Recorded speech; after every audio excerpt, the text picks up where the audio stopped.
ఈరోజు మనం చూడబోయేది యూదుల 7 పండుగలు ఎలా దేవుని రక్షణ ప్రణాళికగా మారాయి మరియు అవి యేసులో ఎలా నెరవేరాయి. మొదటిది పస్కా పండుగ.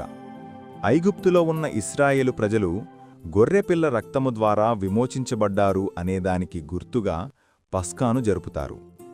ఇది క్రొత్త నిబంధనలో యేసుక్రీస్తు వారి శిలువ మరణమునకు గుర్తుగా ఉన్నది. రెండవది పులియని రొట్టెల పండుగ.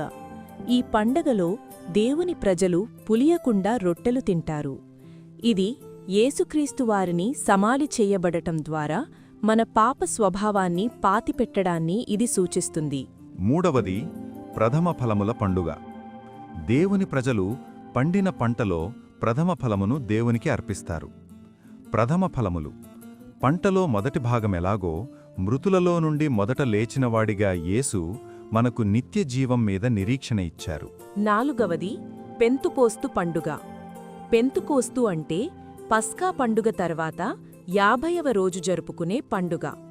అందుకే దీనిని పెంటికాస్ట్ అంటే 50వ రోజు అంటారు. ఇది వాగ్దానము చేయబడిన పరిశుద్ధాత్మ దిగివచ్చిన దానికి గుర్తుగా ఉంది. ఐదవది బూరల పండుగ. ఇశ్రాయేలీయుల పునరుద్ధరణకు సాదృశ్యముగా ఉన్నది. ఇది యేసు రెండవ రాకడను అనగా ర్యాప్చర్ను సూచిస్తుంది.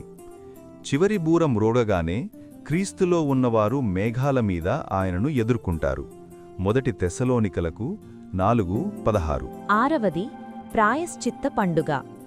సంవత్సరానికి ఒకసారి ప్రజల పాపముల కోసం ప్రాయశ్చిత్తం జరిగే అత్యంత పవిత్రమైన రోజు. యేసుక్రీస్తు రాజుల రాజుగా వచ్చి భూమిపై నీటిని స్థాపిస్తారు అనేదానికి గుర్తుగా ఉన్నది. ఏడవది పర్ణశాలల పండుగ. దేవుడు తన ప్రజల మధ్య నివసించడాన్ని అనగా దేవుని సాన్నిధ్యం గుర్తు చేసుకునే పండుగ. ఇది 1000 ఏండ్ల పరిపాలనను సూచిస్తుంది. దేవుడు స్వయంగా మనుష్యులతో కలిసి నివసిస్తాడు. ఇక మరణంగానీ దుఃఖంగానీ ఉండదు. ప్రకటన 21:3.